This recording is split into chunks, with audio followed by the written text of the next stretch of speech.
تو آپ یقین کریں کہ پھر ان کے بچے، ان کا سماج، ان کا معاشرہ، ان کا ماحول سب ویسے ہی ہوگا۔ یہ تو بنیادیں ہیں، جب بنیادیں مضبوط ہوتی ہیں تو عمارت مضبوط ہوتی ہے،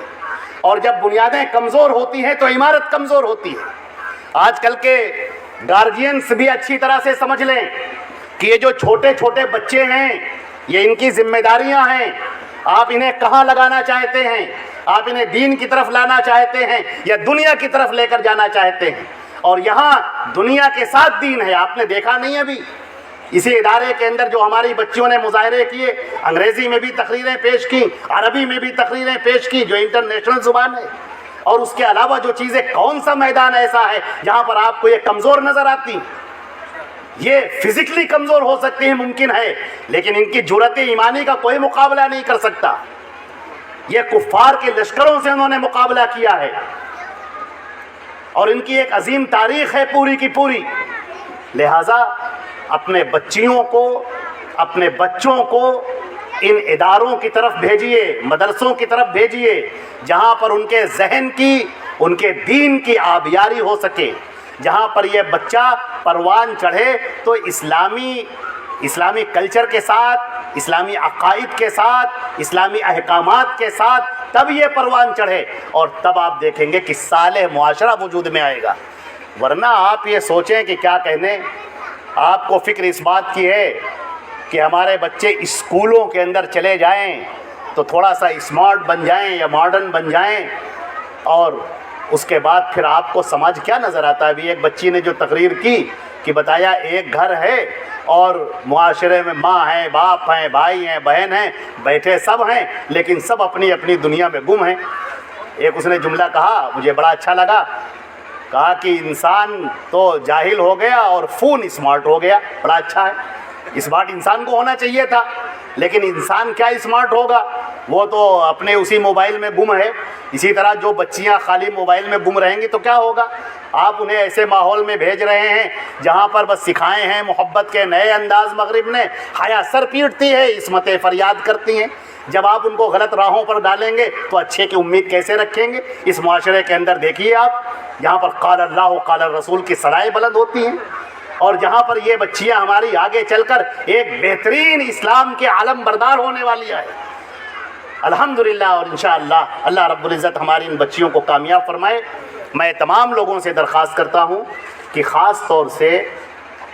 اس بات کی طرف توجہ کریں کہ آپ کے بچے، آپ کی بچیاں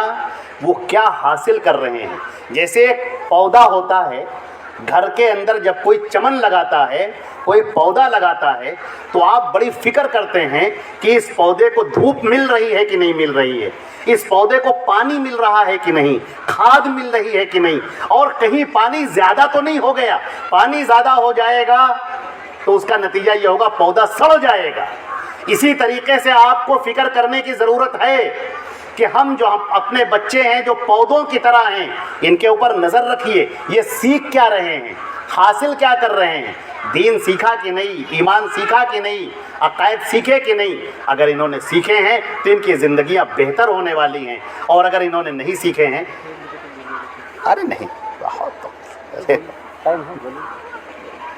ہم تو اپنی تقریر اب ختم کرنے جا رہے تھے،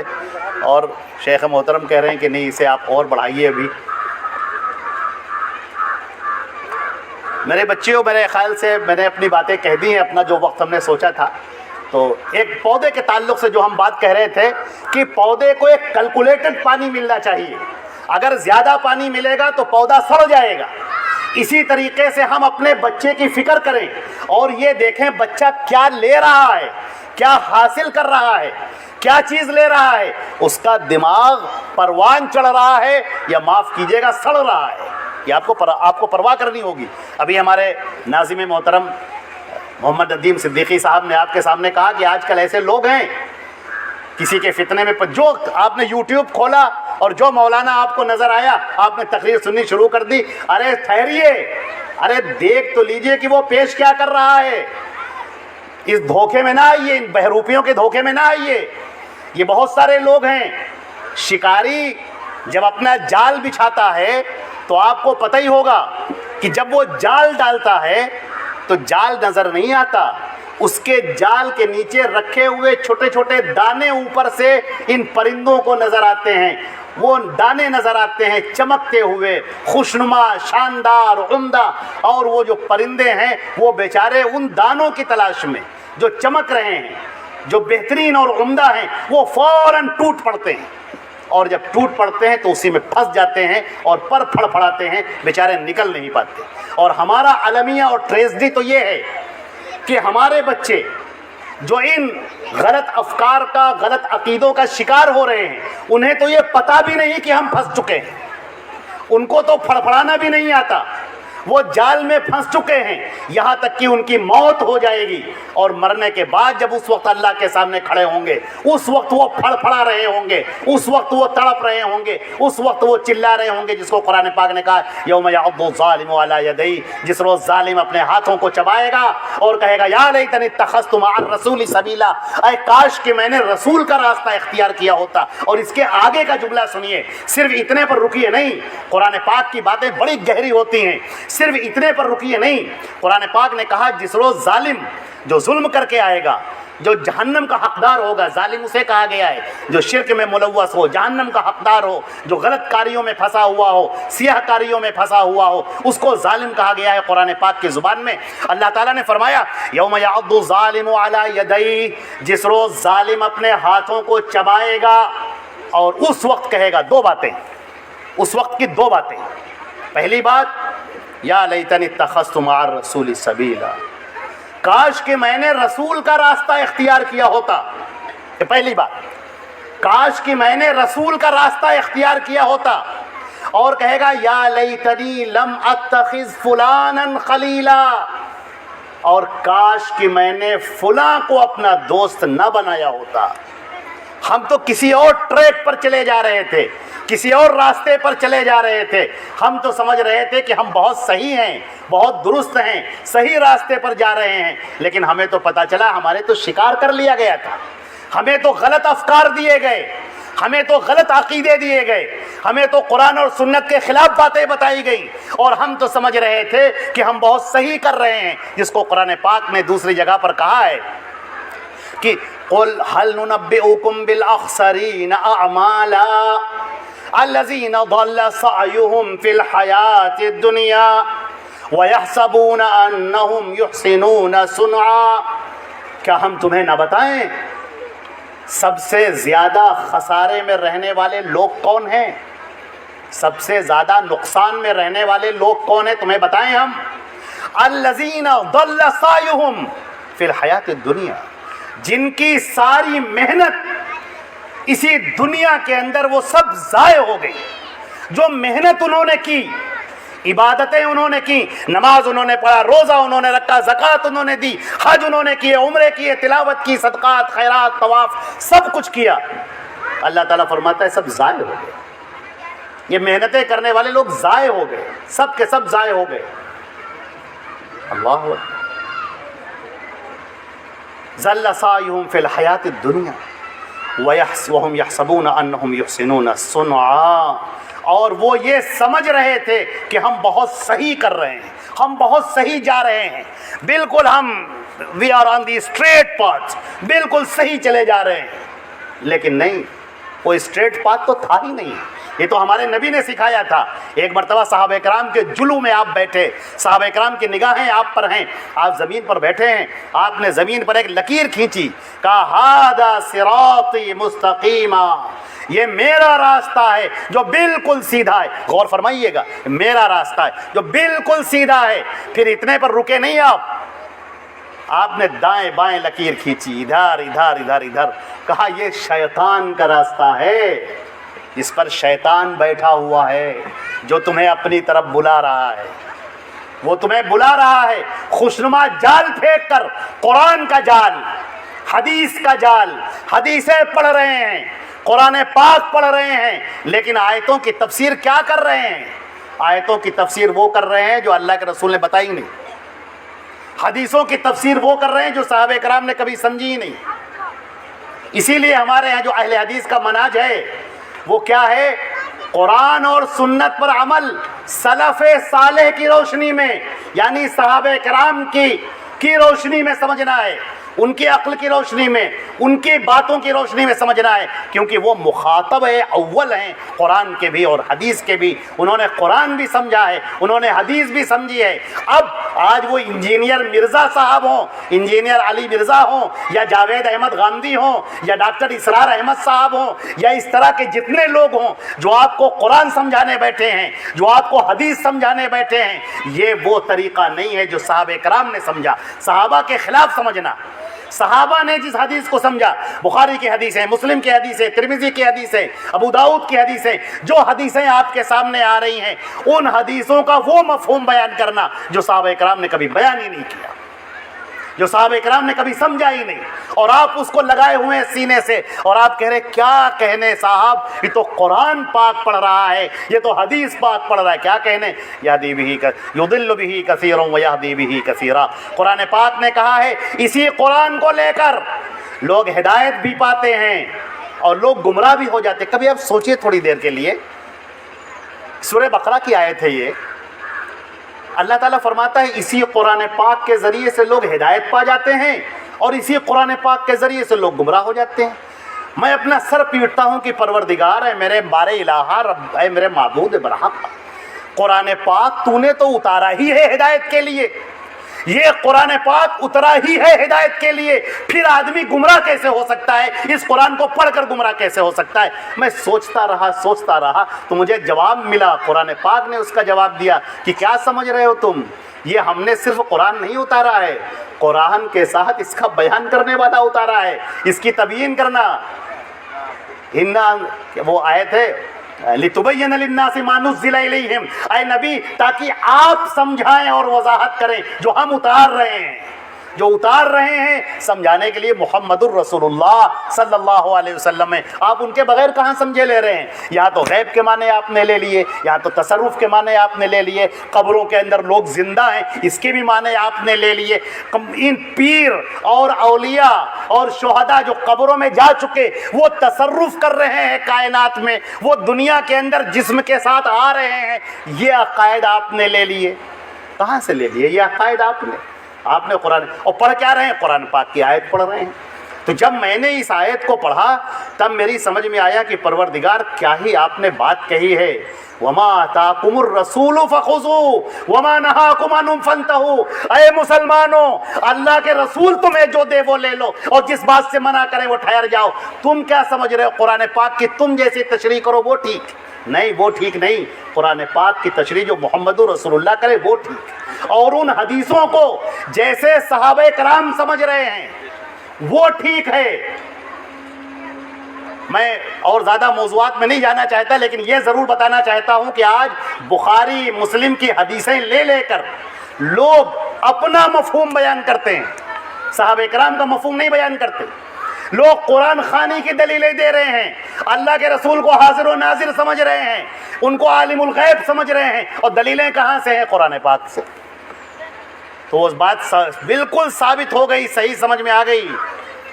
کہ اسی قرآن کو پڑھ کر بہت سارے لوگ ہدایت پائیں گے اور بہت سارے لوگ گمراہ ہو جائیں گے۔ اور گمراہ کون ہوں گے؟ گمراہ وہ ہوں گے جو صراط مستقیم سے ہٹے ہوئے ہوں گے۔ اور صراط مستقیم کیا ہے؟ صراط مستقیم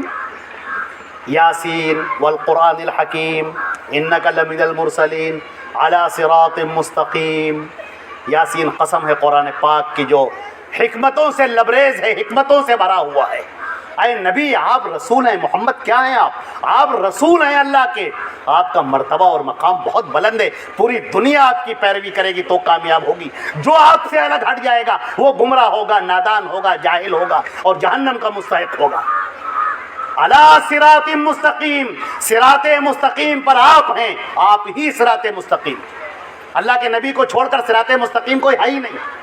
اب لہٰذا آپ یہ دیکھیں کہ آج بہت سارے لوگ، ایک مرتبہ بات آئی، ایک صاحب نے ہم سے سوال بھی کیا کہ ان کا انتقال ہو گیا تو ان کی کسی عزیز کا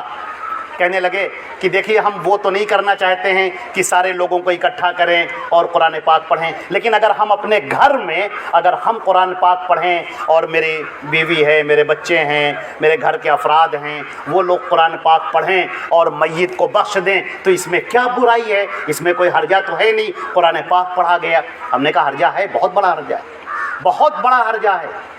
اللہ کے نبی صلی اللہ علیہ وسلم کی حیات مبارکہ میں آپ کے بیٹوں کا انتقال ہوا، تینوں بیٹوں کا آپ کے سامنے انتقال ہوا، آپ کی 2 بیٹیوں کا آپ کے سامنے انتقال ہوا، آپ کی 2 بیویوں کا آپ کے سامنے انتقال ہوا، آپ کے چچا کا اور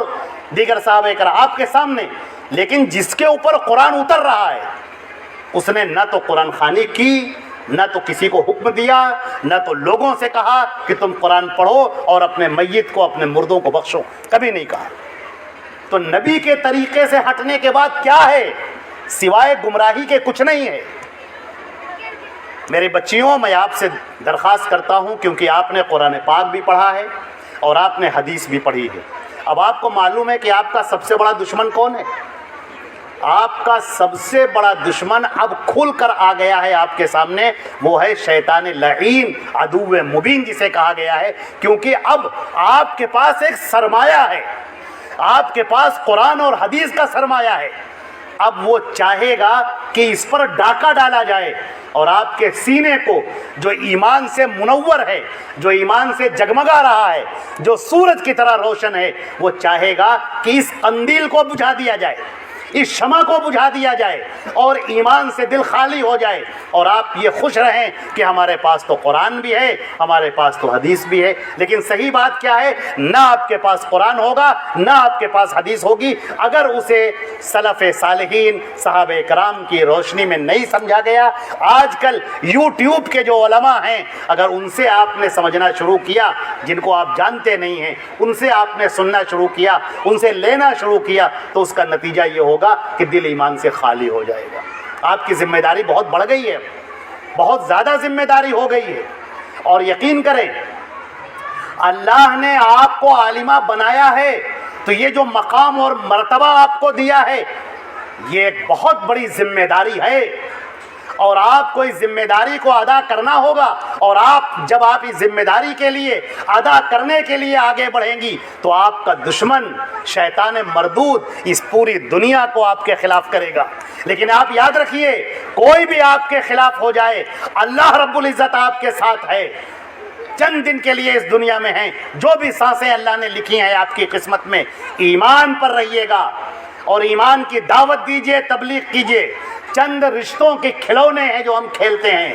چند رشتوں کے کھلونے ہیں جو ہم کھیلتے ہیں، ورنہ سب جانتے ہیں کون یہاں کس کا ہے۔ آپ کا سب سے پہلے تعلق اللہ اور اس کے رسول سے ہونا چاہیے، پھر باقی بات کے سب رشتے ہیں۔ اللہ اور اس کے رسول کی ناراضگی کے ساتھ کسی کو خوش کرنے کی ضرورت نہیں ہے، ہرگز کسی کو خوش مت کیجیے۔ شادی کا موقع ہو، بیاہ کا موقع ہو، گھروں کے اندر کا معاملہ ہو، گھروں سے باہر کا معاملہ ہو، کیسے معاملہ، کوئی معاملہ ہو، آپ یہ کہہ دیے میرے لیے اللہ اور رسول سب سے مقدم ہے، میری یہ جان اسی کی دی ہوئی ہے، زندگی دی ہوئی اسی کی تھی، حق تو یہ ہے کہ حق ادا نہ ہوا۔ یہ زندگی اللہ کی امانت ہے اور اسی نے مجھے دی ہے، یہ قرآن دیا ہے، حدیث دی ہے، اللہ نے اپنا تعلق مجھ سے مضبوط کیا ہے، اب اس تعلق کو ہم کمزور نہیں ہونے دیں گے۔ کسی کا چہرہ بگڑ جائے تو بگڑ جائے،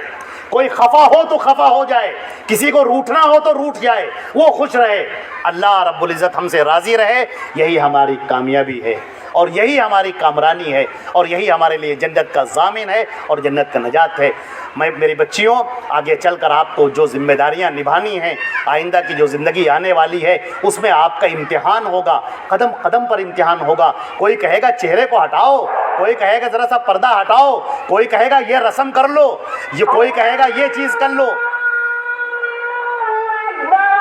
اذان ہو گیا؟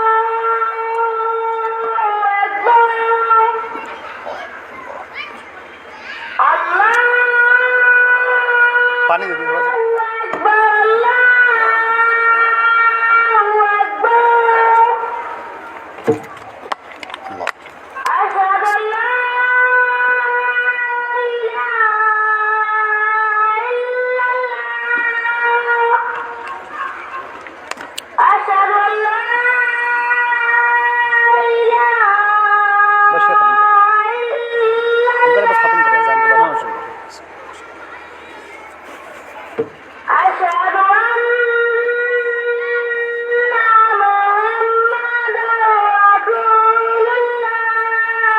صلی اللہ علیہ وسلم.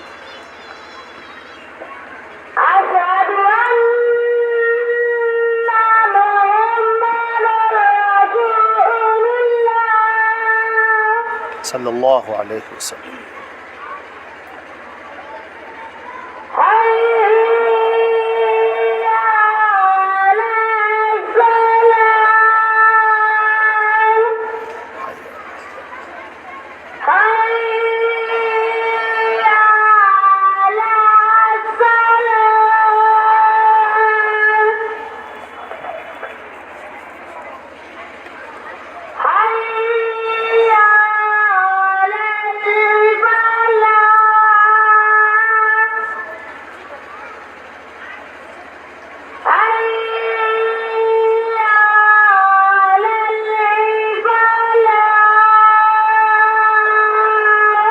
لا حول ولا قوة إلا بالله.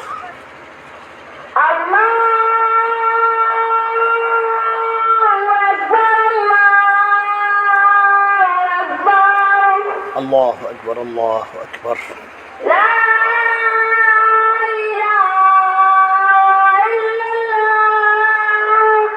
لا إله إلا الله. اللهم رب هذه الدعوة التامة والصلاة القائمة على الوسيلة والفضيلة والسلام صلی اللہ علیہ وسلم. عزیز بچیوں، طالبات، اب ہم اپنی بات کے اختتام پر آ پہنچے ہیں. تو ایک مرتبہ جو گارجنز آئے ہوئے ہیں ان سے میری درخواست ہے کہ آپ جیسے گھر میں پودا لگاتے ہیں اور اس کی فکر کرتے ہیں کہ وہ مرجھا نہ جائے، اسی طرح اپنے بچوں کی بچیوں کی فکر کیجیے. اگر آپ نے یہ فکر نہیں کی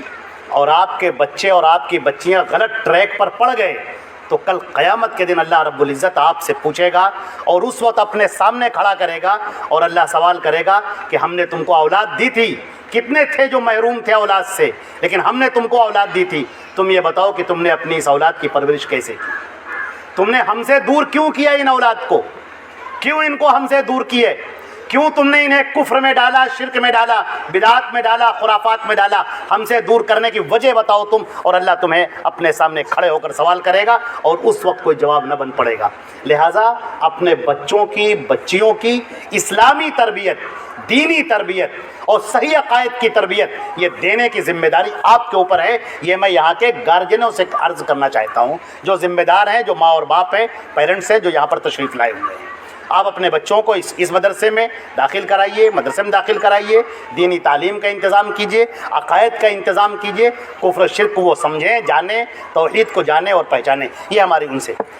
یہاں کی معلمات سے تو ہم کوئی بات نہیں کہیں گے، اس لیے کہ انہوں نے اتنا اچھا مظاہرہ کیا ہے. اس سے اندازہ ہوتا ہے کہ وہ نہایت جافشاں ہیں. اپنے کام کے لیے وہ بڑی ایماندار، بہت آنیسٹ اور بہت دل لگا کے کام کرنے والی ہیں. میں ان سے ایک بات ضرور کہنا چاہوں گا، اپنی بہن سمجھ کر بات یہ عرض کرنا ہے کہ آپ یہ ضرور سمجھ لیجئے کہ شیطان آپ کے اوپر سب سے پہلا پھندا پھینکے گا تاکہ آپ ان بچوں کی آبیاری نہ کر سکیں.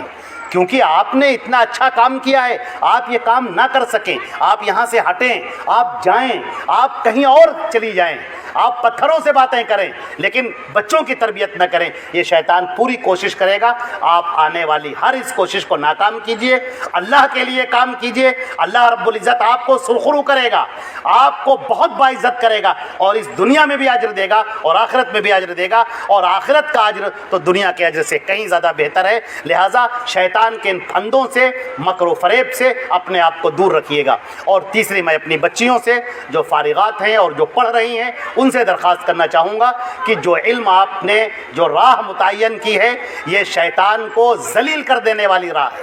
جب کوئی بچہ تعلیم کے لیے آ جاتا ہے تو شیطان کا چہرہ سیاہ ہو جاتا ہے اور وہ تڑپنے لگتا ہے کہ کیسے اس کو ہم دور کریں تعلیم سے. لہٰذا آپ کو وہ تعلیم سے دور کرنا چاہے گا. لہٰذا تعلیم میں لگی رہیے. آنے والی دقتوں کو، پریشانیوں کو، مسائل کو آپ برداشت کیجیے اور اس کو اگنور کیجیے. مدارس ہوں یا کہیں بھی جگہ ہو، جب بھی کوئی اسلام پر دین پر چلنے کی کوشش کرتا ہے، اس راہ میں آگے بڑھتا ہے، تو شیطان مردود مسائل کے جال اور مسائل کے کانٹے پھینک دیتا ہے تاکہ اس کے پیر زخمی ہو جائے اور وہ اس راہ پر آگے نہ بڑھ سکے۔ تو آپ کو حوصلہ رکھنا ہے اور آپ کو پوری عزم کے ساتھ آگے بڑھتے رہنا ہے۔ جو ہماری فارغات ہیں ان بچیوں سے مجھے یہ عرض کرنا ہے کہ آپ نے قرآن اور حدیث کی تعلیم حاصل کی ہے، لہٰذا آپ اس کی بڑی نگاہ رکھیے گا کہ آپ کی قرآن اور حدیث کی تعلیم کے بعد کوئی شیطان مردود اچھی شکل میں آ کے آپ کو گمراہ نہ کر سکے۔ لہٰذا قرآن اور سنت کو سلف صالحین کے طریقے پر سمجھیے۔ جو اہل حدیث علماء کرام ہیں، صاف طریقے سے عرض کرتا ہوں، اہل حدیث علماء کرام کو سنیے، سمجھیے، ان سے مسائل پوچھیے اور ان کی جو فکری آبیاری ہے اسی سے مستفید ہوئیے۔ باقی جو شکاری بیٹھے ہوئے ہیں جال پھینکنے کے لیے اور آپ کو کیچ کرنے کے لیے اور آپ کو صراط مستقیم سے ہٹانے کے لیے، آپ ان سے چوکنا رہیے اور ہرگز ان کے جال میں پھنسیے نہیں، ورنہ پھر سب کچھ پانے کے بعد بھی ناکامی اور خسران ہاتھوں میں آئے گا۔ اللہ ہم کو اور آپ کو اس سے بچائے۔ پھر میں اس ادارے کے ذمہ داروں کو مبارکباد دیتا ہوں، ہمارے برادرم جناب علی صاحب جو یہاں کے ڈائریکٹر ہیں، اور جناب عثمان صاحب عمری جو وہاں تشریف فرما ہیں، اور اس کے علاوہ اس ادارے کے جو معلمین ہیں، جو بھی ذمہ داران ہیں، میں ان کو مبارکباد دیتا ہوں کہ آپ نے بہت عمدہ، میں نے آنگن میں کھلا رکھا ہے خوش رنگ گلاب دینے والے، تو ان پھولوں کو خوشبو دے دے۔ اور ان کی دعائیں ہیں اللہ رب العزت ان سب کے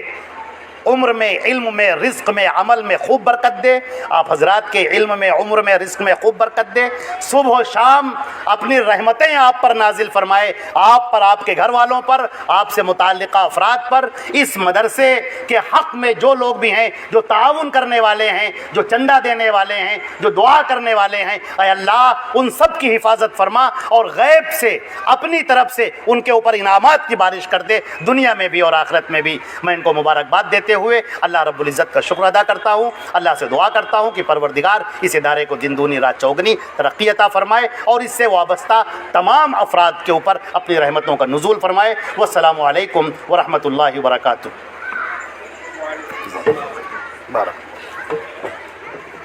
جزاک اللہ خیر و احسن الجزا۔ شیخ محترم نے اپنے قیمتی وقت میں ہم تمام کو بہت ہی قیمتی نصیحتوں سے نوازا۔ میں اس پروگرام کے آخر میں اس ادارے کی مشرفہ